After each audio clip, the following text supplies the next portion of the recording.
Our second session today, I'm very excited about it. I know I'm saying that about like every single session we have so far, but I genuinely am. I think it's going to be really cool. So Carlos and Melissa are going to be talking about the Latino population in Alabama. So it's going to be a continuation of some of the stuff that Demaria was talking about earlier in terms of some of the demographics, but they're going to have a more in-depth conversation. The beginning, I believe, is going to be in English, and then near the end, it's going to transition to English and Spanish. And like Melissa said, if you're just an English speaker, stay in the English speaking section. And if you're a Spanish speaker, you'll be in the Spanish speaking section. I'm going to let Carlos and Melissa both introduce themselves. And thank you guys so much for coming. Please remember that you can ask questions in the Q&A. You can ask them anonymously if you would like. We'll be watching it. And you can also, of course, ask questions in chat. Thank you. Hey, good morning, everybody. I'm Melissa Murrell with AshaKiran. I'm the Director of Capacity Building Initiatives for the organization. Thank you so much for joining us today. Carlos and I are going to do what we hope is kind of a fun, dynamic presentation today. We are going to start by talking about some demographics and showing you some resources online where you can access some demographics about your area in terms of the Latino population. And then we're just going to have a conversation about some different observations that Carlos and I have had in our work with the Latino community in Alabama. So I am going to pass it over to Carlos to start. And I will say we are going to start in English, and then we're going to switch to a bilingual conversation. So hopefully the logistics of that work out. And thank you to the interpreters for being patient with that. So go ahead, Carlos. Okay, muchas gracias, Melissa. Buenos días a todo el mundo. Good morning to everybody. I am really glad to join you all for the conference and to spend some time together in this space to talk, like Melissa said, about our experiences. My name is Carlos Javier Torres Sanchez. I work for HICA, the Hispanic Interest Coalition of Alabama, and I am the programs director here at HICA.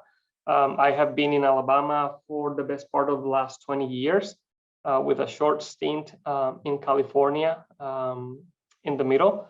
Came back to Birmingham because this is home. It has become home. And again, I'm happy to join you all. So the way we're going to start this is we're going to share with you a little bit of data, some information about who we are as Latinos and where we are.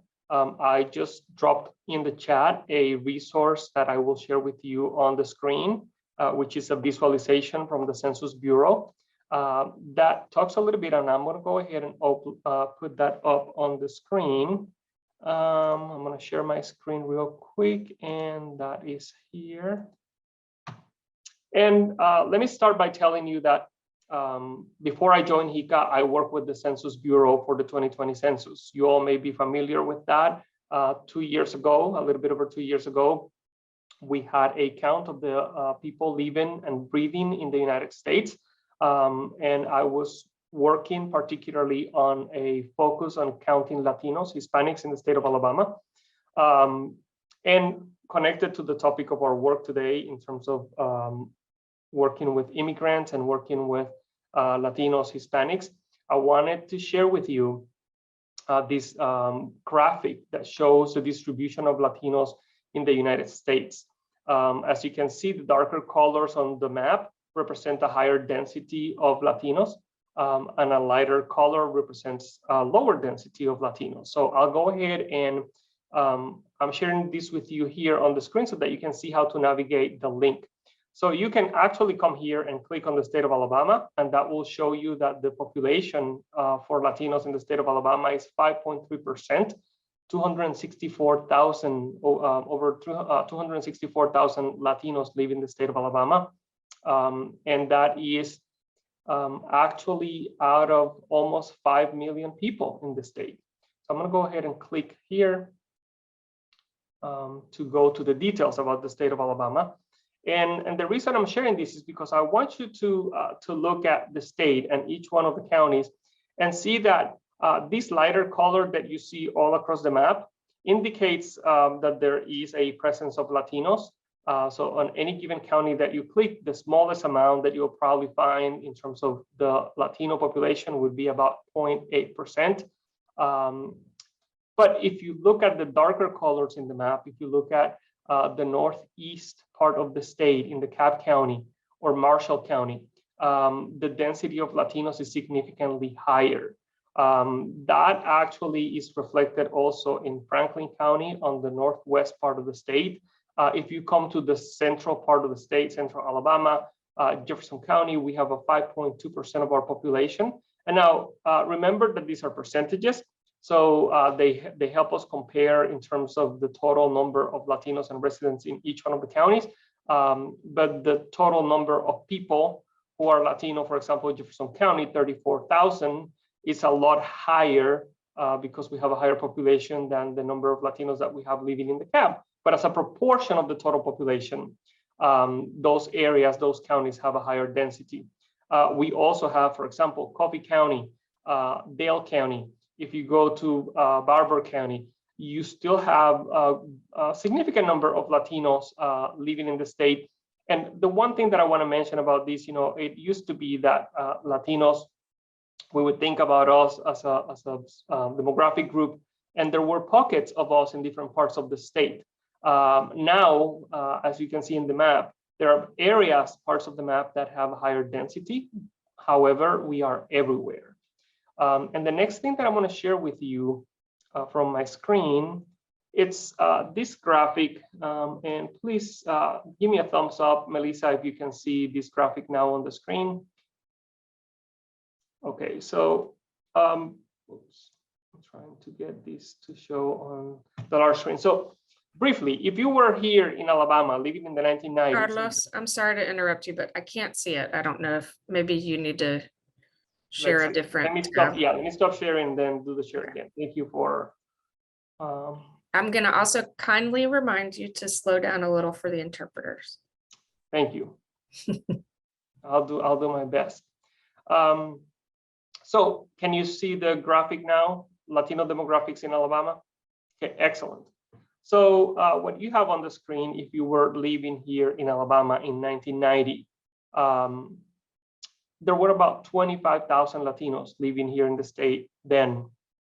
Now, fast forward to the year 2000, that number more than tripled to 75,000 Latinos living in the state of Alabama. For the year 2010, the census counted 185,000 Latinos, which was an increase of 145% from the year 2000, but it was actually almost 10 times the number of Latinos back in 1990. There is a piece of data here that I will highlight for you in just a second, but I want you to look back at the 2020 census data that shows that now there's over 264,000 Latinos in the state of Alabama out of more than 5 million people. That accounts for 5.3% of the population. And the reason I didn't go over the 2019 data is because that is connected to what we call the American Community Survey. So I mentioned to you that we had the census in 2020. Every year, the Census Bureau does a survey. So the 2020 or 2010 census, those are real counts. We count every single person living at that time in the United States. In 2019, like any other year in between the decennials, the count that happens every 10 years, the census does a survey. So there is a sample that is selected to receive a survey. They complete it, and that gives us a reflection or an approximation of the number of people who live in the United States in each state. And in 2019, based out of the American Community Survey, the estimated population for Latinos in the state of Alabama was 225,000 people. So I am highlighting this because if you compare it to the number of the year 2020, when the actual count happened, we didn't add 35,000 Latinos in 1 year. What happens is that a lot of people, and this is something that we need to take into consideration when we look at data from the American Community Survey, a lot of people may not be completing the American Community Survey. They may not be participating as actively as they do during the census count. And for that reason, it's important that we take the data from the American Community Survey in context, understanding that it may reflect an undercount of the people that we have in the state. And that not only applies to Latinos, but it also applies to the general population in the state. In 2020, it was expected that the number of people living in the state of Alabama would drop by about 200,000 people, and we were concerned that we would lose some representatives from Congress because of that. Well, as it turned out, when the count was done in 2020, that actually changed the picture, and we gained about 200,000 people from the estimated number that we were expected to get. So this information is for you to sort of think through as Melissa goes ahead and shares a little bit more information about the demographics and the characteristics of the demographics of the Latinos that we have here and the immigrants that we have here in the state of Alabama. So Melissa, I'll pass it back on to you. I'm going to stop sharing my screen.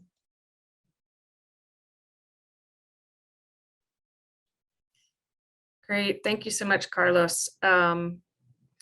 I think it's really important just when we talk about data to say that, I mean, as Carlos mentioned, we know that the foreign-born population in general, in the whole country, is undercounted, and it is really difficult for us to get accurate data, even more so outside of the Hispanic community, on folks who were born in other countries, folks who speak other languages. And so that becomes really challenging for all of us, I think. But this particular link that Carlos is giving you, and then also the data I'm going to show y'all, which I'll give you those links to, are really, I think, the most accurate. Do keep that link that Carlos is giving you, because the census page is, in my experience, really hard to navigate. There's so much data on there that it's, you know, it takes a minute to figure out where things are. So, and then the data that I'm going to work with is from an organization called the Migration Policy Institute. A lot of their data is pulled from the census data, and maybe from a couple of other sources, and also from the 2019 American Community Survey that Carlos mentioned. And what's great about their data is they've just compiled that in a much more user-friendly way. So I do want to, you know, part of what we're trying to talk about, and we've already talked about this morning in this entire conference, is the fact that the population in Alabama is very diverse. And I would say in general, we don't necessarily realize or see how diverse our population is in the state.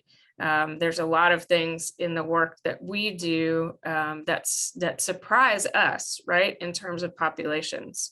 But as Carlos said, especially with the Latino population, there are that population is everywhere in the state at this point.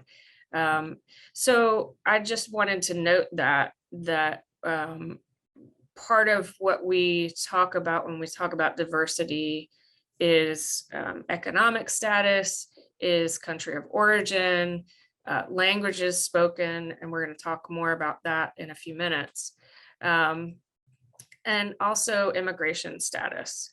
So I'm not going to get into the general, a lot of statistics today about immigration status in Alabama, but we do have a large undocumented population.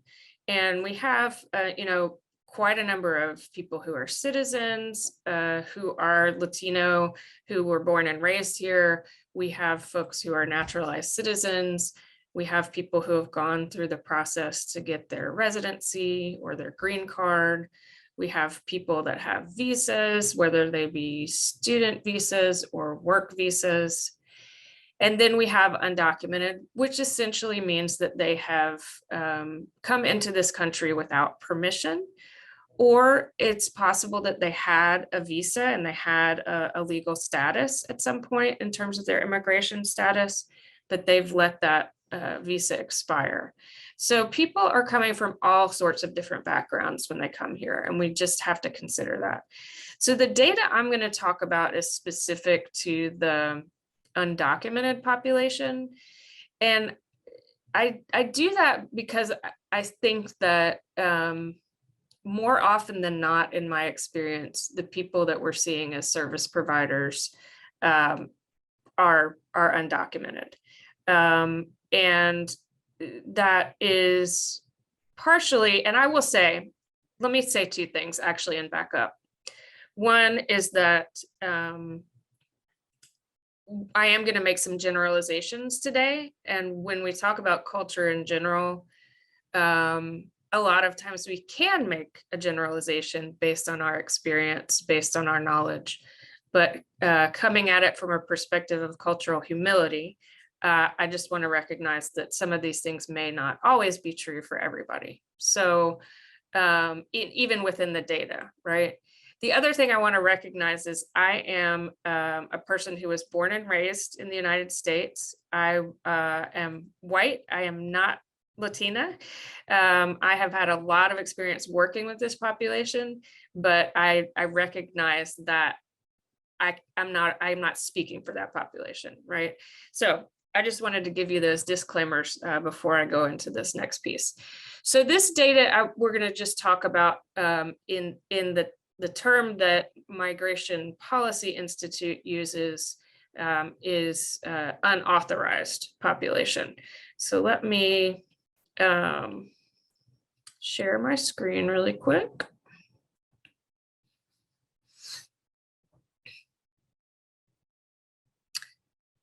Okay, can we see this, Carlos?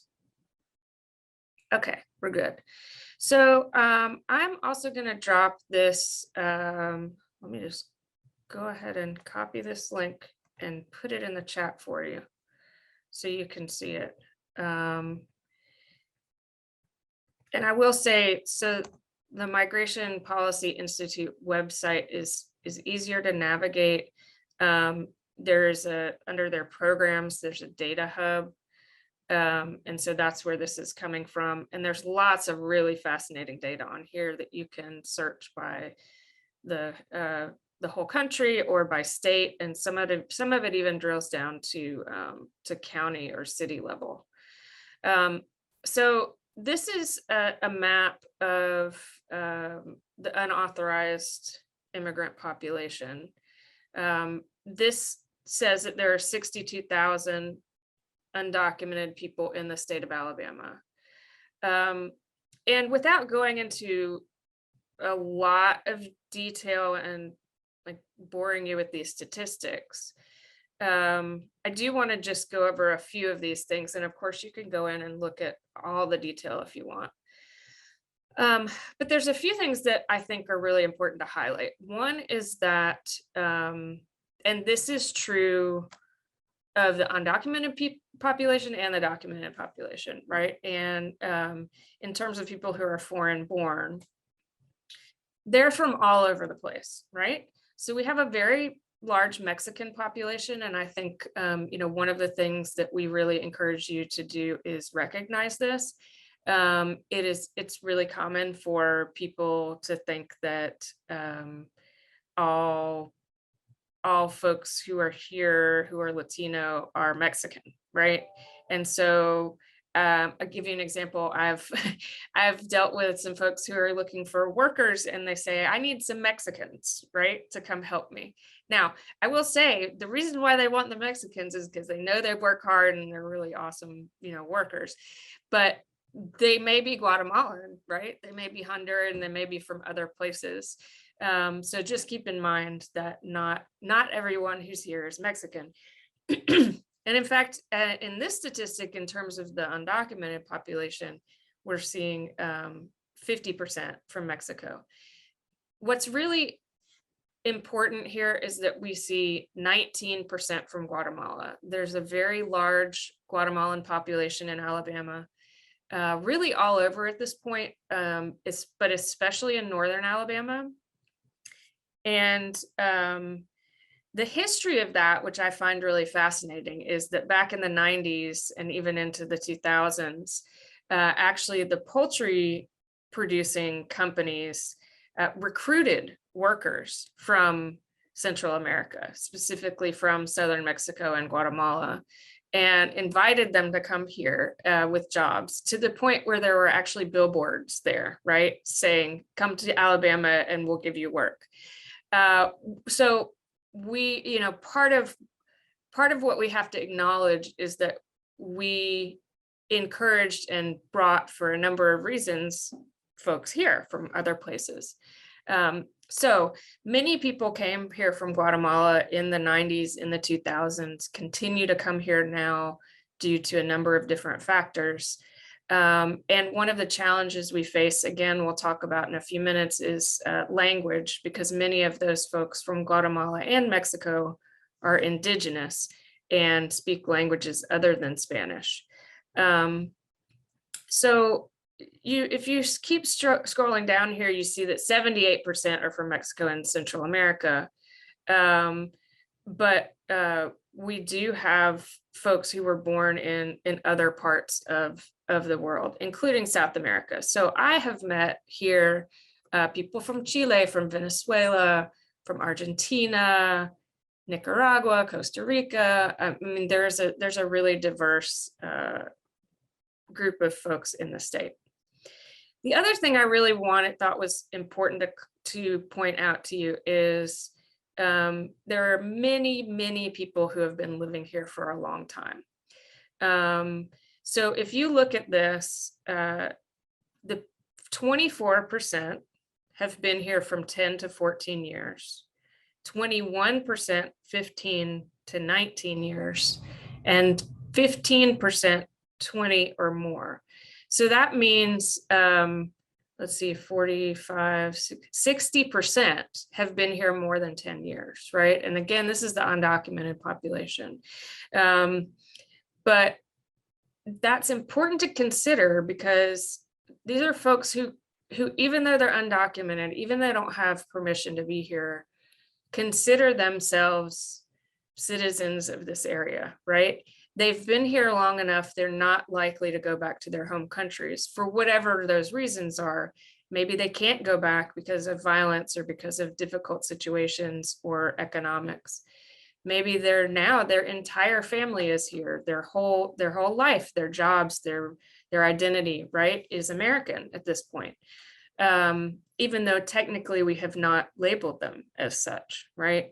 So it's important to understand that there are a lot of people who have deep roots here, who are still undocumented and still live with the barriers that exist for undocumented people as well. And of course, for people of all other immigration status, there are lots of people who have been here for many, many years. And then of course, we have a lot of Latinos who were born and raised here and are citizens and are fully engaged in both cultures. And we did touch on that a little bit with Damari, and one of our panelists on our next presentation is going to talk more about that too. So you can see there's all sorts of different statistics here. There are statistics about people who reside with US citizen children, because we do have a lot of what we call mixed status households. People who are married to citizens and residents. And then I do want to also just highlight really quick level of education.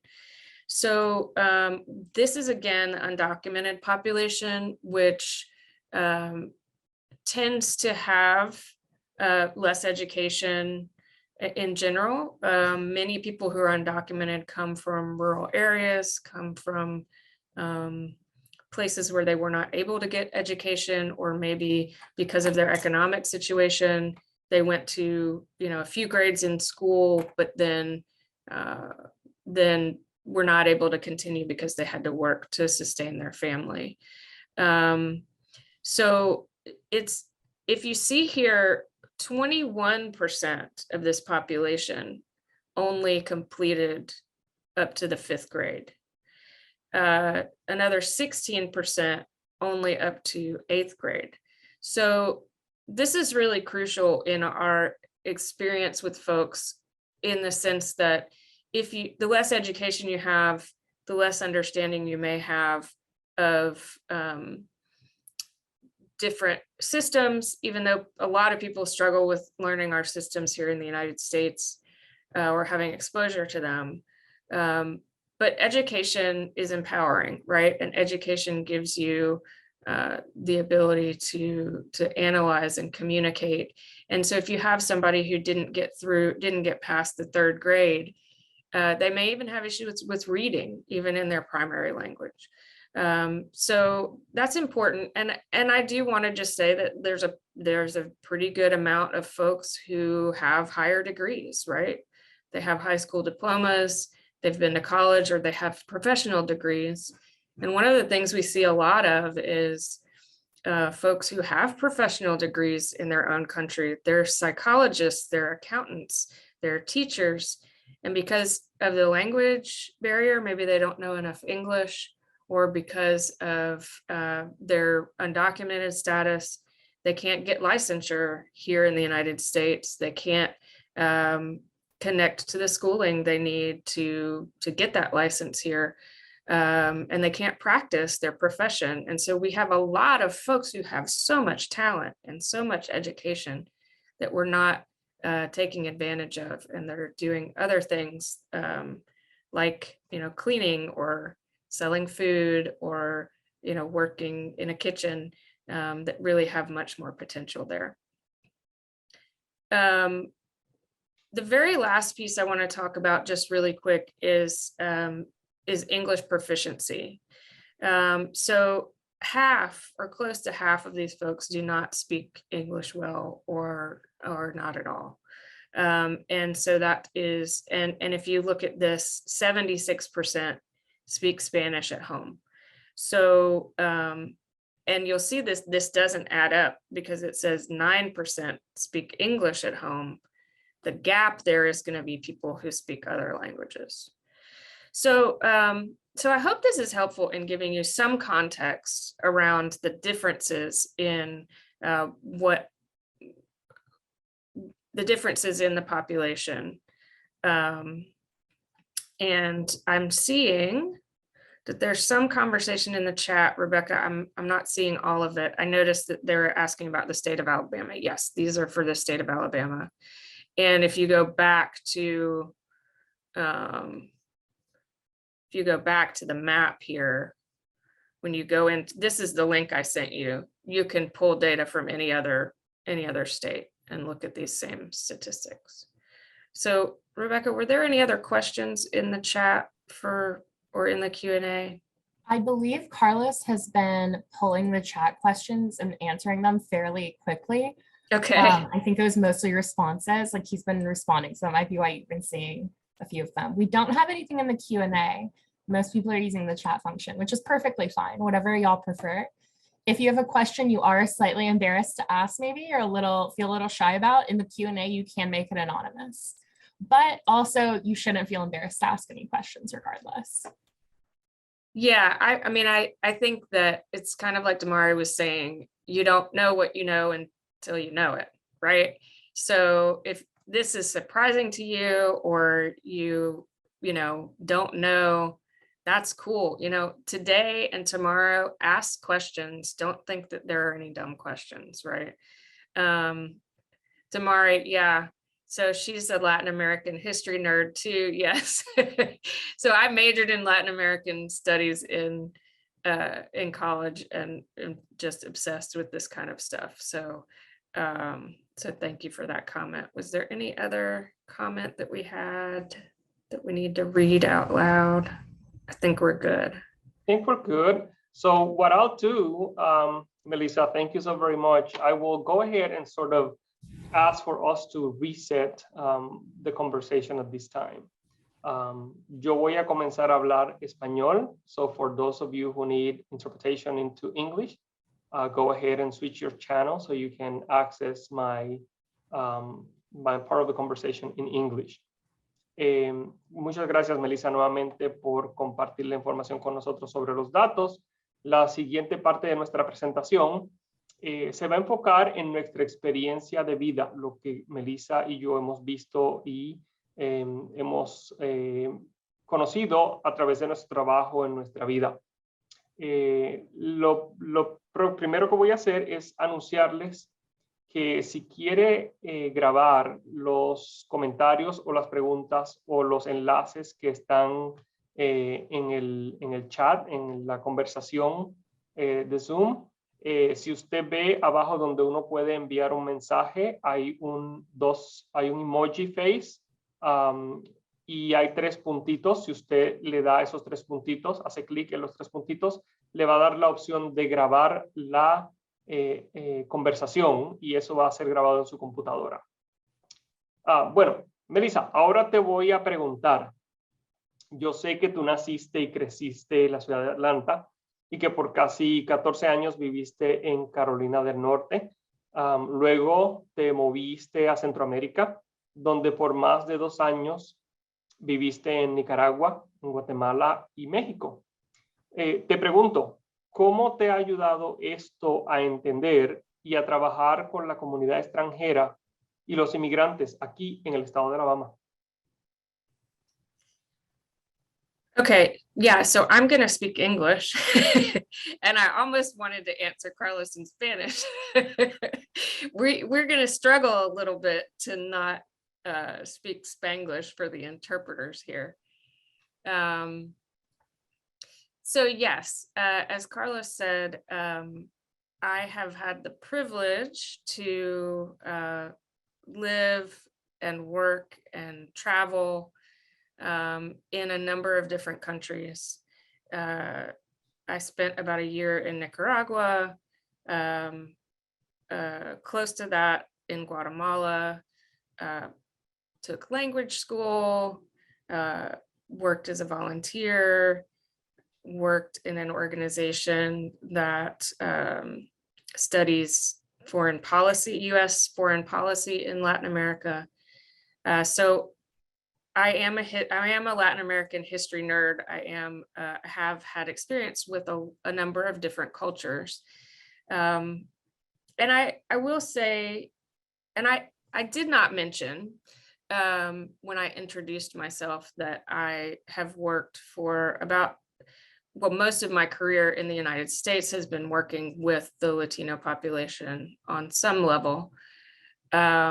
And I, for the past 10 years, have worked as a Spanish interpreter and translator in Alabama. So all of that work has exposed me to people from all over.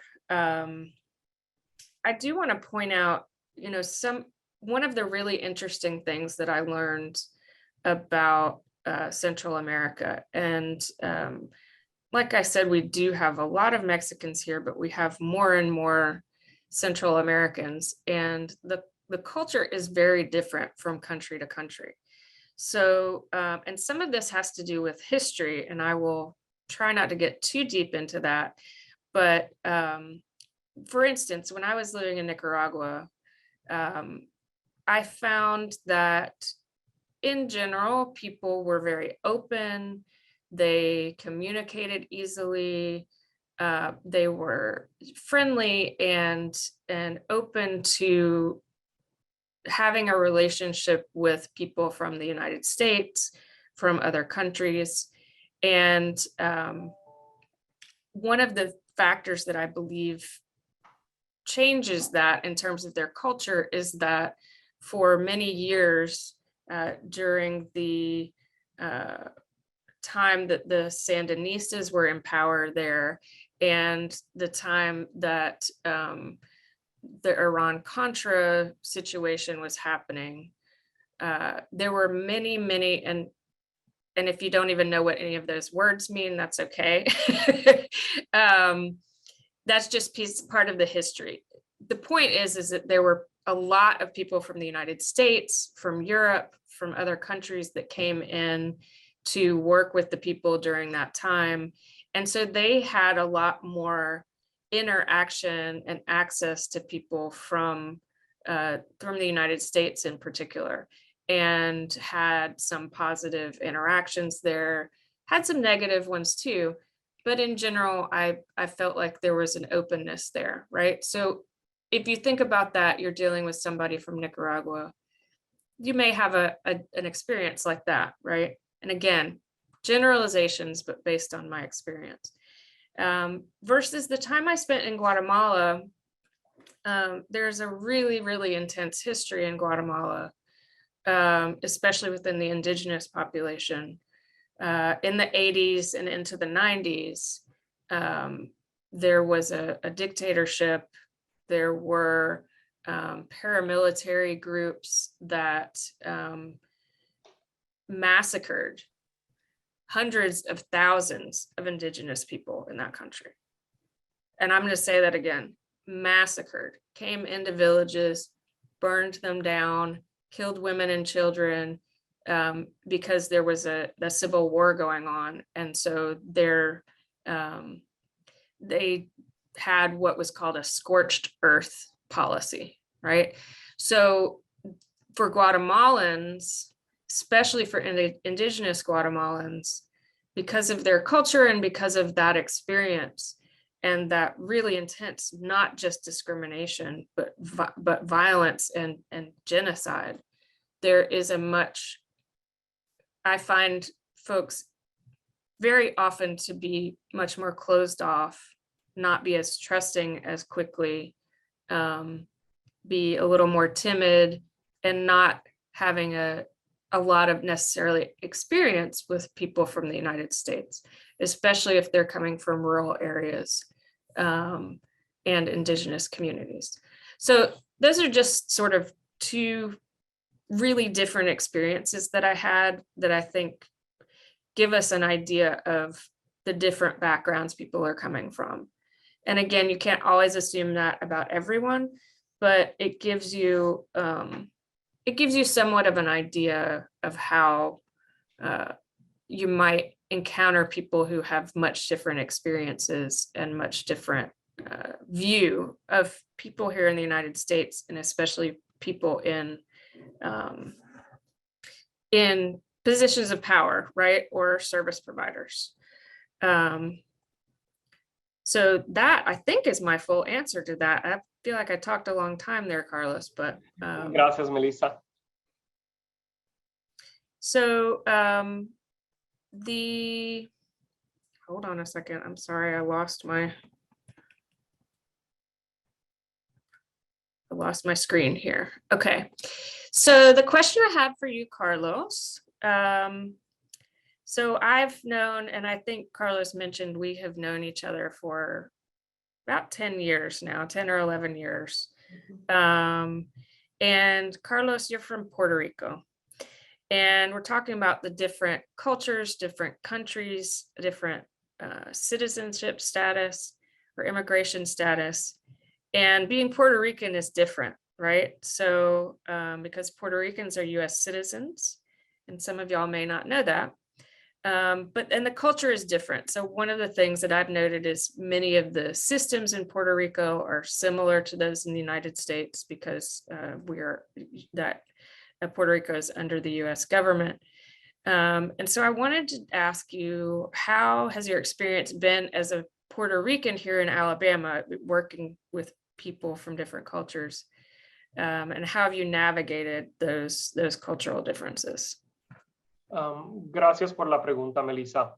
Sí, yo soy puertorriqueño y mi experiencia para llegar aquí a los Estados Unidos, obviamente, al nacer como ciudadano americano, eso viene pasando desde el año 1914, donde los ciudadanos, las personas que nacen en Puerto Rico son ciudadanos americanos, simplifica o facilita mucho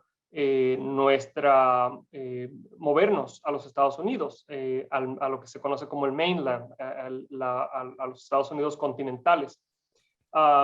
Yo obviamente eso me dio una oportunidad de tener privilegios y ventajas sociales. Fui a la universidad en Puerto Rico, me gradué de la universidad, what we call college here, y cuando llegué acá, obviamente llegué a estudiar escuela graduada, con becas,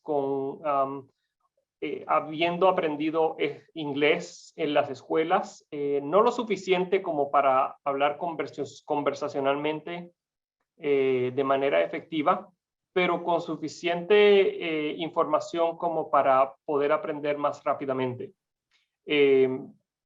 La realidad de nuestra experiencia como latinos en Puerto Rico es una con beneficios. Recibimos beneficios del gobierno y esa realidad nos ayuda cuando llegamos aquí. Habiendo tenido experiencia con otros puertorriqueños, fue solamente el comienzo de entender nuestra cultura latina como grupo. Al llegar aquí a los Estados Unidos y comenzar a trabajar con otros latinos y con inmigrantes, tuve una curva de aprendizaje enorme, porque las idiosincrasias de la cultura puertorriqueña, como cualquier otra en específico de cualquier otro país latinoamericano, son específicas. Nuestras comidas se parecen, pero no son iguales. El idioma que utilizamos tiene peculiaridades y hay palabras que utilizamos que no son iguales para todo el mundo en todos los países. Entonces, uno tiene que aprender a tomar eso en consideración. Para trabajar con otros latinos y con inmigrantes, yo me he visto en la necesidad de aprender, tanto como otras personas que viven acá en los Estados Unidos, de esa cultura en particular. Alguien comentó en el chat que nosotros no podemos votar en Puerto Rico por el presidente de los Estados Unidos, y el sistema político es parecido a lo que se conoce como un Commonwealth, un estado libre asociado, similar en el caso de Washington, D.C., del Distrito de Columbia en Washington, donde la gente puede votar por su gobierno insular, es decir, por el gobierno de la isla, y tenemos representantes en el Congreso que no tienen ni voz ni voto, pero realmente la diferencia mayor para nosotros es entender que nuestros hermanos latinoamericanos y centroamericanos atraviesan por muchas dificultades para llegar aquí, y una vez están acá en los Estados Unidos tienen que comenzar a aprender un sistema que puede ser radicalmente diferente. En los países latinoamericanos hay medicina socializada, por ejemplo, donde las personas pueden acceder a servicios médicos independientemente de la calidad de esos servicios médicos. La gente sabe que puede ir al hospital o a la clínica y recibir servicios sin tener que pagar. Eso es muy diferente a cómo funciona el sistema acá. Así que yo te diría, y para resumir la contestación, es que cada país, cada cultura de nuestros países latinoamericanos puede ser diferente al grado de que necesitamos aprender literalmente cómo comunicarnos con otras personas como nosotros. Y es importante que evitemos generalizar y que evitemos presumir que sabemos o que entendemos de dónde viene la gente, cuáles son sus pensamientos o sus costumbres, porque eso nos limita en la posibilidad de aprender. Carlos, I'm going to interrupt you for 1 second. Maybe you were finished. I was. There was a request for you to talk a little slower, so. Okay. We love Bien. Puerto Ricans. Y'all tend to talk fast. I know, es cierto. Aún mis amigos en Puerto Rico me dicen, pero habla más despacio. Okay. Pero bueno, de cualquier manera, ahora, Melissa, te pregunto yo a ti. En el tiempo que te conozco, tú has estado trabajando como intérprete, también has trabajado en organizaciones comunitarias. mayormente dedicadas a apoyar inmigrantes. Y sé que tú has aprendido muchas cosas, especialmente diferencias en el idioma o el lenguaje entre los países latinos. Dime específicamente, hablando el caso de los idiomas indígenas, lo que mucha gente conoce como dialectos, que no son dialectos porque son idiomas independientes y completos. Dime cómo tú crees que entender esa necesidad idiomática ¿por qué es importante? Yeah, so as I mentioned, I've worked as an interpreter for quite a long time. The more Spanish I learned, the more people said, come here and help. And so I think a lot of us who are bilingual get, and I'm sorry, give me 1 second. I'm having a slight technical difficulty.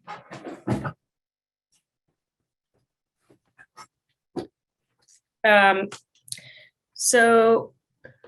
I just got a message that we're over time because we have apparently been talking a lot of time and we got some of our time cut off at the beginning. Can we ask for 5 to 10 more minutes, Rebecca, from you? I'll give you 5, especially since we cut off some time from you. And my apologies for not giving you a sooner heads up. No, you're fine. Because I want to give Carlos a minute to answer his other question. So, y'all, I'm so sorry, but this is embarrassing. My computer is about to die. Hold on. Also, I really feel like this information, especially about the specific demographics in Alabama, could be like a 2 to 3 hour conversation easily. Yes. Very interesting. So really quickly to answer Carlos's question, linguistic differences are super important. So, you know, I pick on the Puerto Ricans, but because I learned my Spanish in Central America mostly, when I first started interpreting for Puerto Ricans here in the United States, it was so hard because it's a difficult accent. Y'all use different vocabulary. Even sometimes, you know, I've heard people say they're Colombian and they are arguing with a Mexican about the right term for something, right? Because everybody uses different terms. So just to flag that for folks. And then also with the indigenous languages, and as Carlos said, these are, Eileen says, calm down. I know, Eileen is Puerto Rican too. So I love Puerto Ricans. So with the indigenous languages, as Carlos said, they are distinct languages. People think they are dialects of Spanish, but they're completely different languages. And there are dozens of them in Guatemala and in Mexico. And they're all different from each other. So in Northern Alabama, we have lots of people who speak, and I'm sorry to the interpreters, the ASL interpreters, but speak Mam, Quiche, Canjobal. She's gonna struggle to spell these things, I think. But they are very distinct from each other from Guatemala. And then in some other areas, especially in more South Alabama, we have Mixteco is very common from Mexico. So that is just something to keep in mind, that we do have major linguistic differences as well. So really fast, we have 3 minutes, Carlos. I just want to really quickly ask you, in terms of your work at HICA, how these cultural differences have affected or been obvious to you in your work, specifically with survivors of domestic violence, and what's your experience with that? Sí, pues te digo, Melissa, que la mayoría de las personas que vienen a buscar ayuda con situaciones de violencia doméstica o víctimas de crimen, en su mayor parte son personas que han atravesado por trauma, que están lidiando con situaciones difíciles personalmente, y a pesar de que son personas como cualquier otra de la comunidad que tienen mucho que ofrecer, muchos talentos, que son inteligentes, que pueden tener educación, hay un matiz o una cubierta de miedo, de tensión, especialmente la mayor parte de las víctimas de violencia doméstica tienden a ser mujeres. Y nosotros sabemos que en nuestra comunidad hay mucho machismo o la masculinidad tóxica, que juega un papel en cómo las personas responden a la situación en la que están. Y hemos visto muchas personas que obviamente si están sin papeles, si son indocumentados, también luchan porque no saben qué consecuencias podrían tener trayendo a colación su situación personal, si pueden tener que interactuar con las autoridades y qué puede pasar para ellos. Te digo para cerrar la conversación que es importante que entendamos, por ejemplo, que hay beneficios de inmigración para personas, mujeres que han sido víctimas de violencia doméstica o hombres también. Y son situaciones que a pesar de que pueden tener una realidad dramática y trágica en muchas ocasiones, también puede traer oportunidades para esas personas. Así que en términos de trabajar con la comunidad, hay unas idiosincrasias, sabemos que hay mucho miedo, que hay mucho desconocimiento, pero para eso estamos nosotros, por ejemplo, en JICA y las organizaciones como AshaKiran, que ayudamos a dar ese rayo de esperanza para que las personas puedan entender que hay oportunidades para ellos. Muchas gracias a todos, muchas gracias a Melissa, sé que el tiempo se nos ha acabado. Y si alguien tiene preguntas, por favor, pueden enviarme un correo electrónico. Voy a poner mi correo electrónico en el chat. Y por favor, no duden en conectarse con nosotros. Muchas gracias, Melissa. Thank you so much, Carlos, and thank you all for listening. Obviously, we could talk all day long about this information and about our experiences.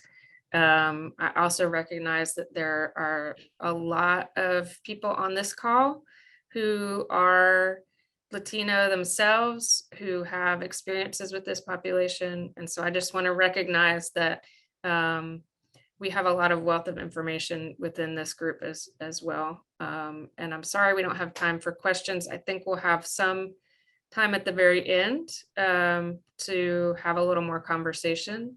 So we'll welcome that then. And I'm going to stop talking and give it to Rebecca. Thank y'all. Thank you both so much.